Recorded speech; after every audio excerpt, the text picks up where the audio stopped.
vivido tú, desde lo que a ti te toca, por tu país, por lo que significa tu patria, tu ciudad? Cuéntanos de dónde vienes tú y qué ha pasado también con tus familiares en Ucrania. ¿Cómo has vivido estos 8 días de terror? Plácidamente me toca dentro de mis 4 paredes o dentro de un país pacífico que recién estuvo en carnaval, ¿ya? Entonces, si ustedes se paran a pensar, yo estoy de lo mejor, pero mis sentimientos, lo que vivo por dentro es de terror. Yo quisiera estar ahora allá. Y yo voy solamente a hacer un pequeño contrapunto. No son los 8 o 9 días, son varios años ya. Sí. Y cuando dices, me gustaría estar allá, ¿cómo? ¿Por qué? ¿Cómo se explica eso? ¿Cómo se explica qué cosa? ¿Mis sentimientos? No, Pucha, no, yo soy claro. rusa, soy ucraniana, son los dos. Yo quiero estar allá, yo quiero estar con mi gente, yo quiero que pare esto, por favor. Sí. Lola, lo que pasa es que uno, claro, uno no dimensiona desde acá, ¿no? Como decías tú, desde la comodidad de 4 paredes no dimensiona eso y uno entiende de que eventualmente uno quisiera salir de una situación como esa. Y por eso te pregunto, ¿cómo se explica? Porque mucha gente en Ucrania no se quiere ir. Mujeres que van a dejar a sus hijos a la frontera, lo hemos visto con nuestros enviados especiales y ellos se devuelven. Mujeres que hoy día están armadas, otras personas que no están en condiciones de alistarse y que finalmente terminan dando alimentación. O sea, ¿qué es lo que pasa en el corazón de ustedes? Eso quiero saber, si es posible. Sí, yo voy a tratar de explicar de la siguiente manera. Nosotros estamos... Por Europa han pasado 1001 guerras. Por esta región han pasado 1001 guerras. Región, me estoy refiriendo a Ucrania, Rusia, Polonia, todas estas regiones, ¿no es cierto? Nosotros siempre hemos tenido un poquito de esta conciencia por una parte bélica, por otra parte nacionalista, así como de patria, de amor a la tierra donde vivimos. Pero yo también quiero llamar un poco la atención hacia lo siguiente. No es también tan así que toda la gente ucraniana quiere quedarse en Ucrania y que quiere luchar por su tierra, ¿ya? Yo, por lo menos, la información que yo tengo, ya hablando con la gente, no sé si están, creo que me congelé, me están viendo, sí. Por lo menos hablando con mi gente que está allá ahora, estoy hablando de Odessa, estoy hablando de Kiev, estoy hablando de Gerson, que dicen, me quiero ir, pero no me dejan. Hombres, ¿ya? Desde los 18 años hasta los 60 están prohibidos de abandonar el país. Y es donde yo también ingreso un poco con la pregunta, ¿dónde están los derechos humanos a esta hora? Los hombres que no quieren luchar porque tienen que luchar, porque son obligados. Buena pregunta. Mauricio. Sí, Lola, ¿cómo te va? Te saluda Mauricio Jürgensen desde el estudio. Yo creo que puedo entender, bueno, uno se trata de poner en el lugar, pero solo los que están viviendo esto lo pueden describir de una mejor manera. Y entiendo lo que dices tú. Yo estoy bien, dices tú, pero mi corazón no está bien. Yo no puedo estar bien si veo que lo que está pasando en mi país, con mi gente, con mis cercanos, con mis familiares. Hemos visto en los últimos días que el conflicto ha tenido una cara muy atroz. De ataque a civiles, de que ya no hay objetivos militares, de que probablemente nunca existieron y se ataca a zonas rurales, mueren niños. Hemos visto la peor cara de lo que puede ser una guerra. La pregunta, Lola, entonces es ¿cómo lo vives tú? ¿Cómo lo sientes tú como una mujer? Es que yo les hice una pregunta que no me respondieron. No, que tú le haces una pregunta a nosotros que no respondimos. Los derechos humanos de los hombres, los derechos humanos de los hombres que son obligados a involucrarse en el conflicto, es un buen tema, es un gran tema, pero claro, nosotros también hemos recogido comentarios de allá y testimonios de allá de que muchos también se acercan automáticamente, se acercan para poder luchar por su país. Mauricio, excelente punto. Han recogido comentarios de allá. Pero yo siempre convoco a que recojan comentarios de ambas partes. ¿Ya? No solamente de la gente que está asustada, que está viviendo ahora en un momento de terror, que tienen bombas cayendo y no saben de dónde están cayendo. Precisamente, Lola, ambas partes. Lo que hemos intentado hacer, te cuento, en toda esta semana, cuando comienza el conflicto, precisamente hablar con la mayor cantidad de gente posible que nos pueda dar su testimonio. Por eso te pregunto a ti, ya que tú, por ejemplo, tienes contacto directo con gente que está allá, esto que ya nos cuentas es un testimonio nuevo. No todos los hombres quieren ir a la guerra.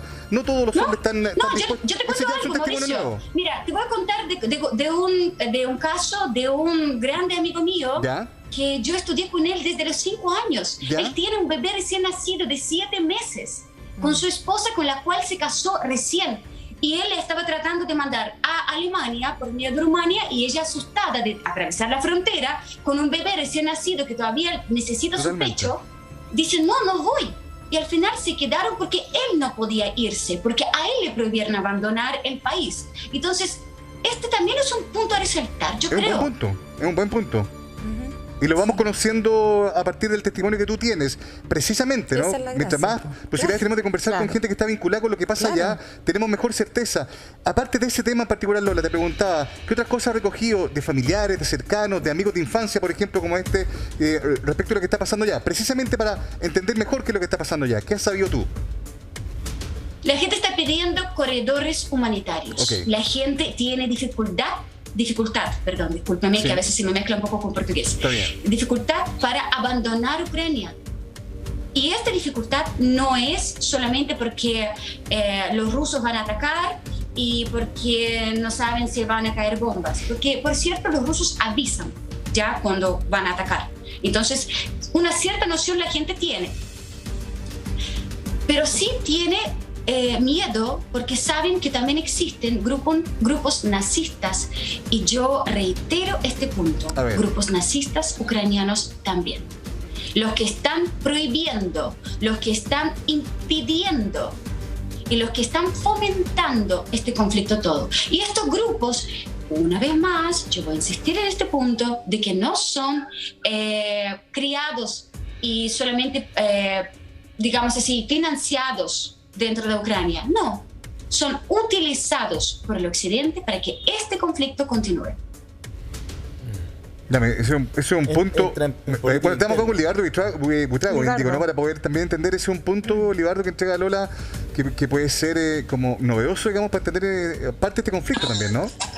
Hola Lola, Que es novedoso para quien no conoce bastante, no conoce la guerra, de lo que se trata y Tal de cual. dónde viene y cómo ha sido avanzada. Yo entiendo perfectamente que ustedes por ahí no tienen tanta información o no se les ha entregado la información completa, porque como siempre digo, la información que llega aquí es una información más sesgada por un lado, no una información más Lola, macro. Lola, te quiero hacer una pregunta para entender lo que estás señalando. Es que, a ver, a mí me parece muy bien que tú pongas todos los puntos sobre la mesa para analizar con todo, digamos, la diversidad de aspectos que tiene un conflicto así y con toda la transparencia.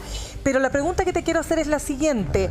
¿Tiene razones Vladimir Putin, como él ha dicho, para avanzar en esta ofensiva y para haber generado todo este desastre que estamos viendo en las imágenes que nos llegan todos los días? Qué buena pregunta. Muchas gracias por habérmela hecho. Si tú me preguntas como ser humano, no. No tiene. Pero yo no estoy en la cabeza de él. Yo no sé qué es lo que está tratando de hacer. Yo no sé qué es lo que quiere lograr. Yo puedo tener ciertos pensamientos conociendo lo preparado, lo estratégico que es él. Pero yo no sé. Si tú me preguntas como ser humano, como Lola, no tiene. Lola, te quiero pedir un favor, nos interesa muchísimo esta mirada que tú tienes, ¿no es cierto?, como ucraniana, pero también desde lo que te ha tocado vivir más lejos de tu país, tomando distancia, ¿no es cierto?, de algún modo. Respecto de esta crisis, de este conflicto, de esta guerra, te queremos pedir si nos puedes esperar un ratito, nos tenemos que ir a una pausa, tenemos compromisos comerciales, ya regresamos contigo si es posible, por favor, para poder seguir ahondando en este tema contigo, Lola. Se integran a nuestra sintonía. ¿De qué parte de Ucrania vienes tú y qué pasa con tu familia, la que está allá? Yo soy de Odessa, Ya. una ciudad que probablemente estratégicamente va a ser tomada ahora, para que ustedes sepan. Pero yo quiero explicarles algo, porque en estos comerciales me quedé pensando y dije que hay mucha información contingente, hay información de repente que algunas personas saben, otras no, pero la gente no entiende de dónde viene esta guerra. Y es lo que a mí me gustaría explicar. Yo partí explicando eso ayer en un canal vecino, pero lamentablemente por cuestión de tiempo no pudimos terminar la explicación. Si me permiten, yo les explico brevemente, si quieren interrumpirme, si me quieren corregir, también. Okay. La guerra parte por lo siguiente. Yo ya había explicado que el territorio ucraniano, el que nosotros tenemos ahora como el territorio ucraniano, obviamente que podemos hablar de varias guerras, Polonia, Imperio Otomano y varias otras guerras que han pasado por esta región, siempre ha mudado un poco su formación, ¿no es cierto? Territorial, étnica y todo. Entonces, hoy en día nosotros estamos hablando de una Ucrania moderna, la cual ha sido en esta formación, más o menos, antes de la Primera Guerra Mundial. En la Primera Guerra Mundial, donde hay, obviamente, cuando hay una guerra, hay toma de territorios, y esto me imagino que Gonzalo va a poder también explicar. Hay toma de territorios. Cuando se toman los territorios, se adjudican los países que lo toman. Entonces, algunos territorios, por ejemplo, de la región oeste de Ucrania, que es varias ciudades que, bueno, ustedes no conocen, pero bueno, los que están ahora muy en la tónica, han pertenecido a Rumania, Polonia, a Hungría. Entonces, cuando llega el año 39, que es la Unión Soviética que avanza para combatir a Alemania nazista, estos territorios se devuelven a Ucrania, se toman para devolverse a Ucrania, pero ellos no han querido permanecer en Ucrania. No es que no han querido permanecer en Ucrania, sino que no querían ser adjudicados a Unión Soviética.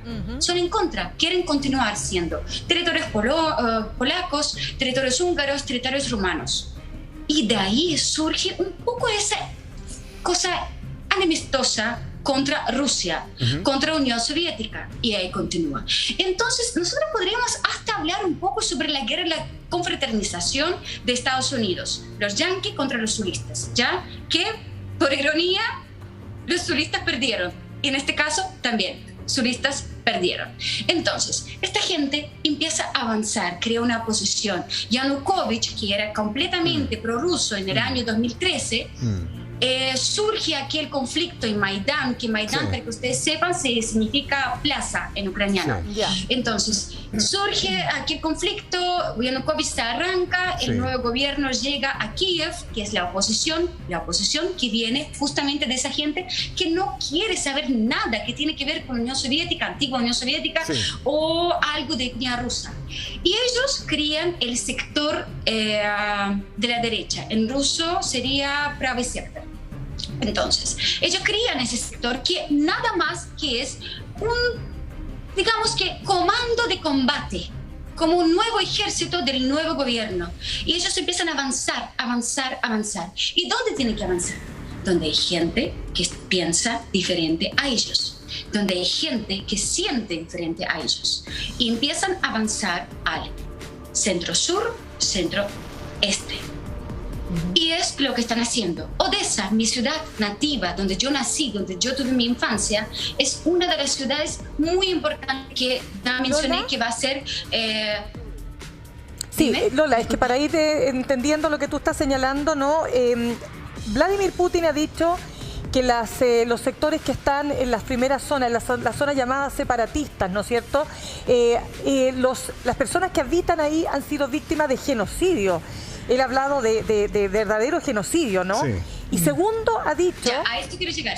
Claro, y segundo, es que por eso te pregunto, ¿cuál es la dimensión de aquello? Porque para poder justificar una guerra como esta, puedes decir muchas cosas. La pregunta es, ¿hasta dónde...? Partamos con que, discúlpame interrumpirte, disculpen por favor, es que las emociones a esta hora son un poquito más fuertes que mi profesionalismo de comunicadora, pero espero que me entiendan. Sí. No hay justificación para una guerra. Nunca habrá y jamás voy a justificar una guerra. Pero yo tengo que darles argumentos, factos, hechos e información. Entonces, eso es lo que trato de hacer. No hay argumento para justificar el ataque de Putin o de Rusia hacia Ucrania ahora. Ninguno. Pero quiero que ustedes entiendan de dónde viene. Sin duda. ¿Ya? Pero por eso, Lola, cuando tú ves a tu país en el suelo, cuando tú ves barrios residenciales completos bombardeados. ¿Qué te pasa a ti con eso? Sí, es que me estás tirando para el lado humano, pero déjame por favor, si es posible, terminar la idea para que la gente tenga la información completa de la guerra, si es posible. Entonces, cuando surge lo de Maidán, que infelizmente muere mucha gente porque era una manifestación pacífica, pero la oposición viene, Yanukovych se arranca y la oposición se toma el poder. Y ahí empiezan a avanzar. Ahí pasa lo de Odessa, que Odessa es una ciudad extremadamente importante porque es la salida al Mar Negro, obvio, ¿no es cierto? Y estamos enfrente de Turquía, estamos cerca del Mediterráneo, entonces es un puerto extremadamente importante. Pero aparte de eso, va avanzando, avanzando, avanzando y llega a la parte de Donbass. Se escucha mucho de Donbass, pero la gente no sabe lo que es Donbass. ¿Qué es Donbass? Es la región de Donetsk, región de Lugansk. Y yo creo que la gente no entiende mucho, pero es gente civil, son mineros, ¿ya? Ustedes que están en Chile entienden mucho lo que es. Son mineros, son sus familias, son la gente de las industrias que están regionadas allá, que están instaladas allá. Entonces, Donbass dice, yo no acepto este nuevo gobierno, no lo quiero. Y están pidiendo un referéndum en el año 2013 o 14, no me acuerdo bien. Creo que es 14. El nuevo gobierno de Ucrania no acepta y dice no ese referéndum, porque en ese referéndum, perdón, me salté una parte, se dictamina de que prácticamente 90% de Donbass dice, me quiero separar, quiero ser una república independiente. Entonces, a la hora que estamos hablando de que Ucrania es un país independiente, absolutamente cierto, está siendo independiente desde el año 91. Pero Donbass también tiene derecho de ser independiente, ¿no es cierto? Entonces, ¿por qué el nuevo gobierno de Ucrania empieza a atacar esa región, siendo que es una región civil, no hay ninguna base militar ahí, y son niños y gente civil que está viviendo allá, que está siendo combatida durante 8 años? Sí, Lola... Y así y todo... Sí. Lola... Perdón, disculpa, te interrumpí. Sí, no, hablar, es que lo que te quiero decir es lo siguiente. Yo te agradezco montones, a nombre de todo el equipo acá, que nos ayudes a entender factores de la historia, ¿no es cierto?, que sin duda hay que tomar en cuenta para analizar fríamente, poniendo paños en esto. Es muy difícil cuando hay tanto costo en vidas, en tanto costo en personas, ¿no es cierto?, civiles inocentes. Pero te agradecemos desde ya que nos hayas ayudado a entender este fenómeno y esta situación que está viviendo tu país. Vamos a seguir en contacto contigo. Lamentablemente tenemos que irnos a un corte comercial, pero queremos darte las gracias. Queremos darte las gracias por haber estado con nosotros esta mañana. Y muchísimas gracias por haberme contactado para poder también darles un poco más de información.